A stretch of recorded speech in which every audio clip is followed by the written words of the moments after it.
정준영 씨 사건에 대한 논란이 커지고 있는 이유 중에 하나는 2016년 최초 수사가 부실했다는 의혹입니다. JTBC 취재 결과 2016년 당시 피해 여성은 정 씨의 불법 촬영 사실을 알고 이를 거부한 정황이 담긴 대화 내용을 경찰에 제출했던 것으로 확인됐습니다. 하지만 검찰은 정 씨 휴대전화에 피해 여성의 영상이나 사진이 없다는 이유로 정 씨에게 무혐의 처분을 내렸습니다. 김도훈 기자가 취재했습니다.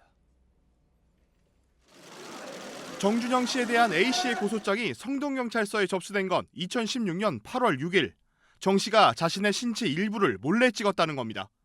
A씨는 정 씨와 대화 내용이 담긴 녹취록을 증거로 제출했습니다. 6일 뒤인 12일, A씨는 피해자 진술도 받았습니다. 하지만 A씨는 사건 12일 만에 고소를 취하했습니다. 유명 연예인을 상대로 소송을 하는 것에 대한 심적 부담이 컸다는 게 이유였습니다. 이후 정 씨는 경찰에서 촬영한 사실은 인정하지만 동의받은 것으로 알고 있었다고 주장했습니다. 경찰은 정 씨 휴대전화 복원도 하지 못한 상황. 그런데도 경찰은 나흘 뒤 정 씨를 기소 의견으로 검찰에 송치했습니다. 정 씨가 A 씨와 나눈 대화 내용이 결정적인 증거라고 본 겁니다. 찍어도 되냐?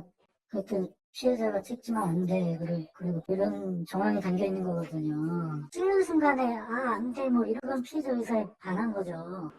당시 녹취록에는 A 씨가 촬영을 거부했지만 카메라 촬영음이 담겨 있었던 것으로 알려졌습니다. 의사에 반해서 촬영한 건 사실이니까 충분히 증거가 되고. 하지만 검찰은 10월 5일 정 씨에 대해 무혐의 처분을 내렸습니다. 사건 당시 A 씨가 찍히고 있었다는 것을 알고 있었고 명확히 거부했는지 알 수 없다는 겁니다.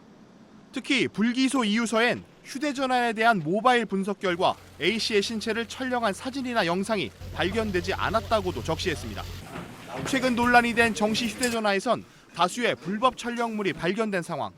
하지만 검찰은 정 씨 휴대전화에서 A 씨의 영상물이 있는지만 확인한 뒤 사건을 마무리지었습니다. 취재진은 당시 담당 검사에게 연락을 취했지만 답장을 받지 못했습니다. JTBC 김도훈입니다.